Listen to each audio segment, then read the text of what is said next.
let's put Jesus aside. Why should I follow your Old Testament? You shouldn't. Or even though in the Old Testament it says that God wants to, through the nation of Israel, bring the Gentiles to the worship of God. So you're saying Yes. Isaiah was full of it. That's not what he meant. He didn't mean No, the don't tell me revelation what it's in revealed to front of you, us. Isaiah 42. Don't lie to me. Your Isaiah says, whoever the servant is, what is he going to do? Isaiah 42 in front of your eyes. Light to all nations.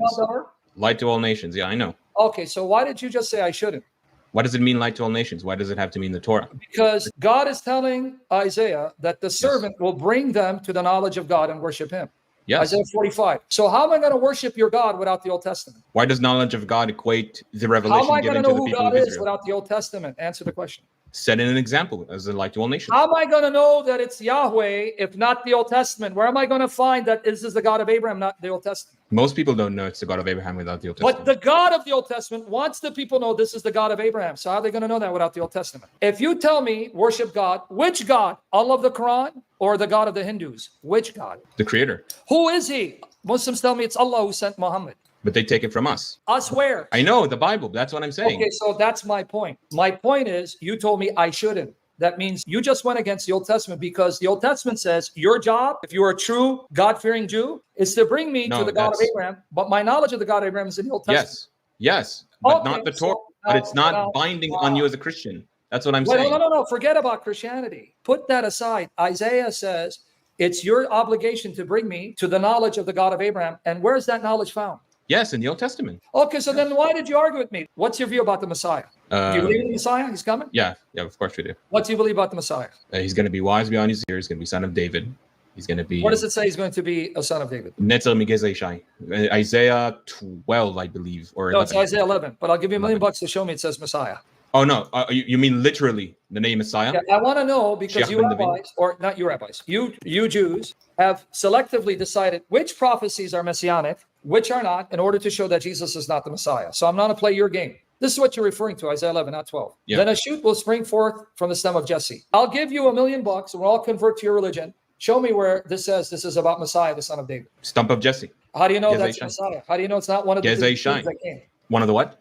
One of the Davidic kings. That is a Messiah. What do you mean? No, one of the kings that historically rose to prominence and power. Sorry. So was Hezekiah from the stump of Jesse? Yes. Was Josiah from the stump of Jesse? Yes. Was Solomon? Yes. Okay, now prove to me that this is Messiah, not one of these kings that came. They're all Messiahs, but not the False. Messiah. Okay, no, the Messiah. I want you to show Okay, me the prophecy Messiah. about the Messiah. Because he has not yet come. All of these have not yet been fulfilled. How do you know it's not referring to one of the historical kings? Because it's speaking in the future tense. How do you know it's not referring to one of the kings that comes after Isaiah? Are we going to keep going doing this? Because you know there were Judean Yeah, I kings know. that went to the Babylonian captivity, right? I know, yes. Okay, so how do you know it's not referring to one of them? I don't think, if I recall our history It's about correctly, I what don't you think think. that Okay, that's I don't think that it matches any of the other kings after. Well, Chaz. you can think what you want, because if you've read your scriptures, even the promises that God makes are conditioned, because he says that his throne will be forever. But then he says, if he obeys my commandments, like he said with Solomon. So how do you know it's not conditional? Because of 2 Samuel 7. That's actually going to work against you, because 2 Samuel 7:14-15 is about Solomon. I know what you're referring to. 2 Samuel 7. Go there. I want to see it. I want to see it and see how I'm you going to show it to you. understand. Very easy. You sure you want to see it? I know it. Oh, I just no, want to you see don't, what because have you read the parallel? First I know Chronicles? that it's about Samuel. It's Sorry, about Solomon. who? Solomon, sorry. Okay, so I don't need to prove it, because then look what he says about Solomon. Hold on. Yet Yahweh, the God of Israel, chose me from all the house of my father to be king over Israel forever. For he has chosen Judah to be a ruler. And the house of Judah, my father's house, among the sons of my father, he took pleasure in me to make me king over all Israel. Now of all my sons, for Yahweh has given me many sons, he has chosen my son Solomon to sit on the throne of the kingdom of Yahweh over Israel. And he said to me, your son Solomon is the one who shall build my house and my courts. For I've chosen him to be a son to me, and I'll be a father to him. And I will establish his kingdom forever if, here's a condition, if he will be strong to do my commandments, and my judgments is done now. So what if Solomon doesn't do his commandments? Will his kingdom be forever? No, but it didn't say, Good. he never said that he removes his kingdom from him. I didn't say he rules the kingdom from David. It says Solomon's kingdom will be forever if he obeys my commandments. So if he doesn't, that means his Solomon, not talking about David, won't be forever. So my point is, Isaiah 11, how do you know it's not talking about one of those historical kings that had he obeyed God, then his rule would be forever, but because of sin, he then disqualified himself? No, because it says here that it's forever, right? And I know that there's a conditional here. I know that there's a condition No, here, but because that's never been met. You don't know the Tanakh. Because I just said, maybe you're not clear, that when you have statements that says his kingdom will be forever, you can't just take a passage in isolation, because then you're going to have to look for all the other passages related to the same theme. And all throughout, the condition for the sons of David is they must obey, otherwise the Lord will discipline them. Do I need to show you Psalm 89? But that's not what it said in 2 Samuel 7. That's the problem. Buddy, all right, okay. Now, you sure you want to go that route? Now, Isaiah 9:6, you just proved Messiah is God in the flesh. Now I'm going to play your game. What does that have to do with it? Doesn't 2 say, Samuel because 7? it says the child born who sits on David's throne, his kingdom will be El forever. Gibor, yeah, I know that. Who is this? No, El Gibor. It's supposed to be the Messiah, yeah. Oh, you agree it's a Messiah? Yeah. Oh, you shocked me. I'll be honest, because it's really not that complicated, because in the Bible the idea of the it's not, because in the ancient world the mighty God. The idea of the king being God or son of God is really not that far-fetched. No, very complicated, because I want you to hear me out. I'm going to challenge you. Show me in Isaiah where the phrase El Gibor is used for someone other than true God. Let's use concordance then. The very next chapter, El Gibor is used of Yahweh, Isaiah 10:20-21. Now, it will be on that day that the remnant of Israel and those of the house of Jacob who have escaped will never again rely on the one who struck them, but will truly rely on Yahweh, the Holy One of Israel. A remnant will return, the remnant of Jacob, to the mighty God, El Gibor. The very next chapter, and Isaiah is full of references. There is no other El, Elohim besides Yahweh. But in the chapter previously, the mighty God will be born as a child. So your God's going to be born as a baby? No, that's his name. It's not him being mighty God. No, in the previous chapter. Yeah, but in the previous chapter. Buddy, take it easy. Okay. I know your arguments. Listen to yourself. So because he's called Wonderful Counselor, he's not really a wonderful counselor? See, listen to your stupidity. I don't get what you mean. Can you explain it? You said that's his name. That's not who he is. So his name is Prince of Peace, but he's not really a Prince of Peace. No, the name indicates that he needs to be a Prince of Peace. He's going to be what? Say it again. He needs to be a Prince of Peace. So, but it's not a quality of him. Listen to yourself, dude. Listen, you're being recorded. So he will be named Prince of Peace because he needs to be that, right? Yes. So the name refers to a quality he must have. Okay. Because that's what you just said, right? Yes. Okay, so that means the name Mighty God means this is something he must become, the Mighty God, according to That's why I want you to go to the previous chapter. Isaiah 8 is about what? Ma'ir Shalal Chashbaz, the one that you usually skip. And why? The text tells you why he's called that, right? Yeah. Why because it's a prophecy about Damascus and Iran. So what it doesn't have to do with him being mighty God. It has to do with you just the situation. Yourself. You're not listening. Did you not just say Prince of Peace is something he needs to be? It is, yeah, it is. But you just refuted yourself. But now you're contradicting yourself because you're saying Prince of Peace is something he needs to be. But then you went to Isaiah's son and you said, see, that name is not what he is. So make up your mind. Why does the prophecy need to be unanimous in its understanding? A Prince of Peace. Just say he's not going to be a Prince of Peace. I don't understand. Why is it so complicated? It's really simple. No, you made it complicated. You're burying yourself. Okay, I'm sorry. So can I please explain myself in more? To me? No, I need to first see how you're going to butcher this. Please explain to me. Is the child actually a ruler of peace? Will he rule in peace? Yes or no? It's a prophecy of what he's supposed to be. Okay, so he will be that, right? Not necessarily. But wait, I'm going to bury you because it says his kingdom will be forever. So now you're saying it's conditional. To establish and uphold with justice and right here on the throne of David of his kingdom, to establish and uphold it from then and forever. Now you just contradict yourself because you said, see, in Isaiah 11, right, it's unconditional. Well, here it's unconditional. It will forever. Could you pull it in Hebrew, please, so I can read it in Hebrew? I don't have a perfect recollection of the Hebrew here. So now you just admit forever doesn't mean unconditional. It doesn't have to be extra. So make up your mind, buddy, so I can know how to address you. Like I said in 2 Samuel 17, it's not conditional. Yes, it is. No, it's not. Please pull it up. Please pull it up. Please. Yes, I did.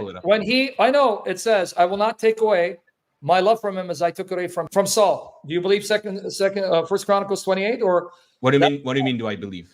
I just read to you that in verse 7 of First Chronicles 28:7, that his king will forever if he obeys my commandments. So you're saying Chronicles not contradict 2 Samuel? Did we not just read that, dude? Yeah, I know what you mean. Okay, so stop playing games with me. I know what 2 Samuel 7, but I don't pit scripture against scripture. I'm being more charitable to your Old Testament. I believe that passage explains this passage, that Solomon's kingdom will only be forever if he obeys. Can you now show me, to prove my point before you read Hebrew, can you show me any other place in the Tanakh where the throne of David is also said to be the throne of Solomon? That they will inherit the throne of Solomon? That the throne of David is also the throne of Solomon? Is it not true in all these prophecies of the coming kings? It says the throne of David, the kingdom of David.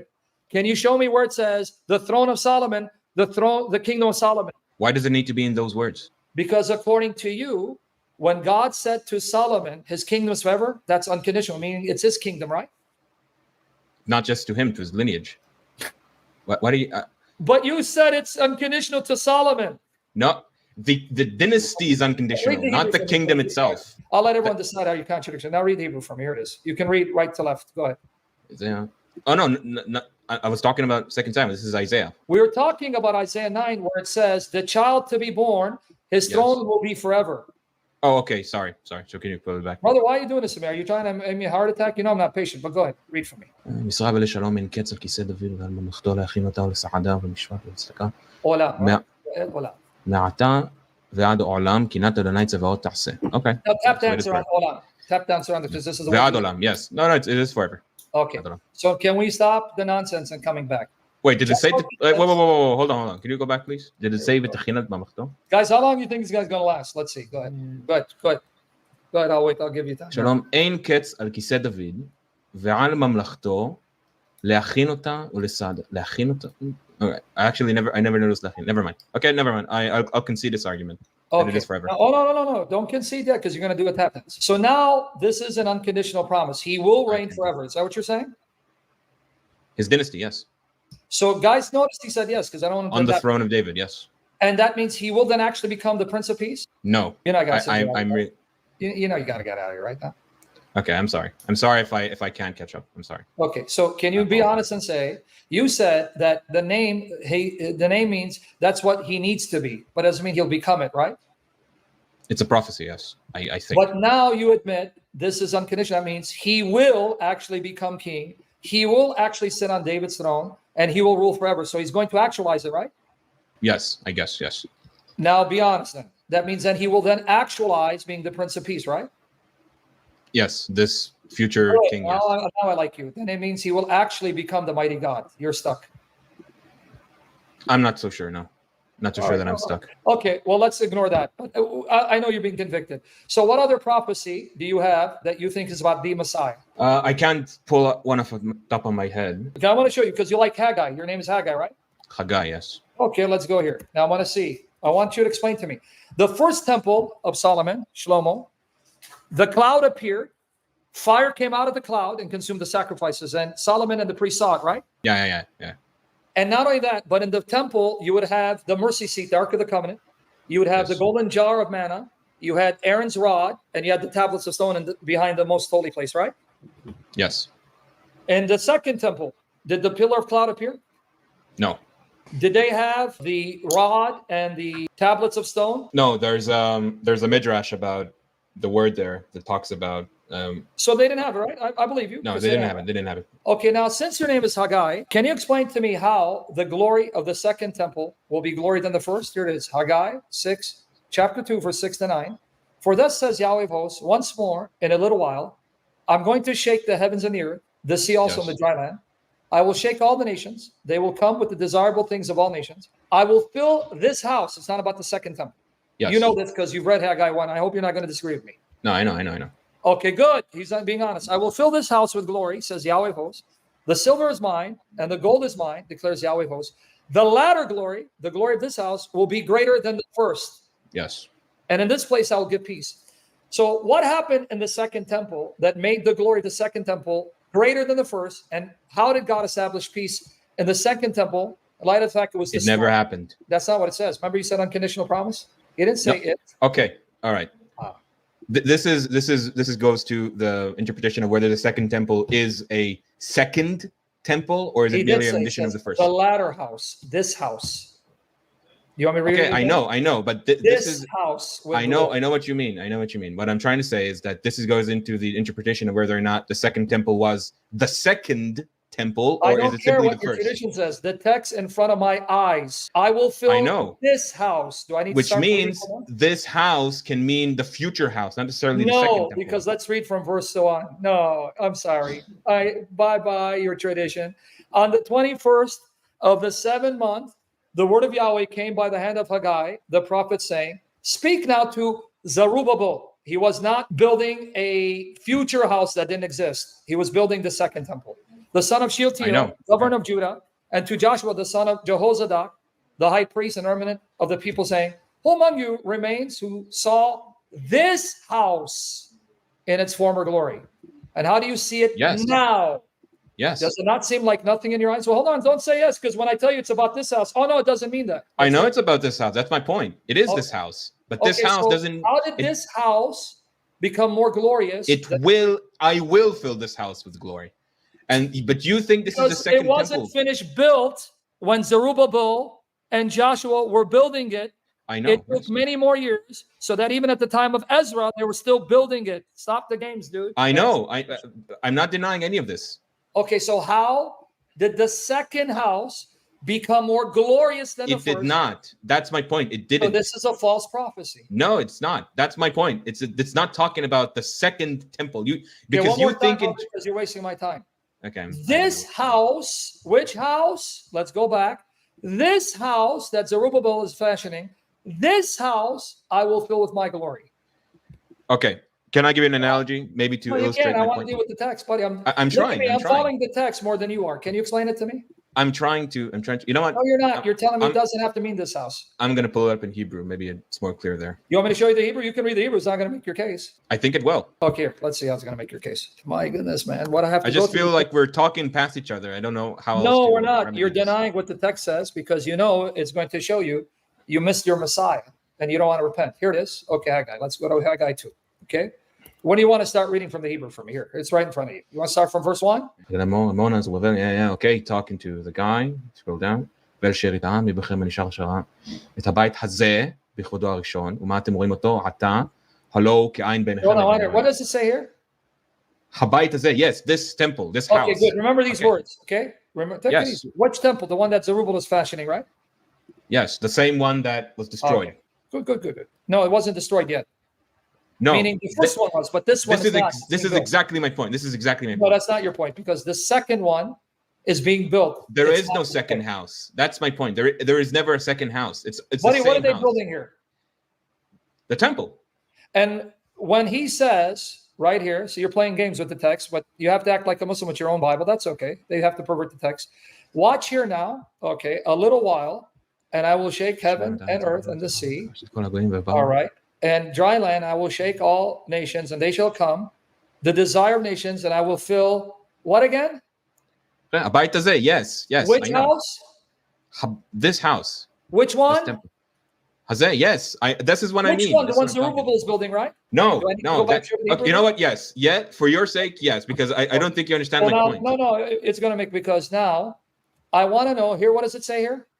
בית הזה האחרון מן הראשון. Okay, so this temple will be filled with glory more than the previous one. The former one is which one? How to show which one is that? I'm gonna go in like 5 minutes. I just want to make it. Okay, which one is this? The former one. Harishon was the first temple. Say it again. The first temple. Okay, so when it says ha bayet hazah, the same word used all throughout. I hope I don't have to come to ha bayet hazah, and then we go back here. Let's see. Hold on. Let's see. Let's go here because I don't want you to do the tap dance, but please, friend, please. I know what you mean. I know what you're talking about. Okay, so can we now stop the game? Ha bayet hazah is the temple that Zerubbabel and Joshua are building, right? All right, I think I can explain this. It Okay, says, can you scroll down to the word next to, scroll down, please. Which one? Verse 9? הבית הזה, okay, האחרון מן הראשון. So yes. האחרון here can also refer to the prophecy in Isaiah, which speaks that he is the first and the last. אני הראשון ואני האחרון. So אחרון here doesn't mean that this house is the last house. Can you stop butchering Isaiah 44:6? Because that's talking God is the first and last. Here it's talking about this temple in contrast to the former one. I'm talking about the word acharon here, the word latter here. Acharon. It's referred to ha bayet hazah. I know. Make the connection. I know. This is what I'm trying to Brother, tell you. Is that, why don't you come back some other time? Because you okay. said your time is up because we're spinning. Yeah, I'm wheels. So sorry. come back. I'm sorry. Let me know it's you. I enjoy talking to you.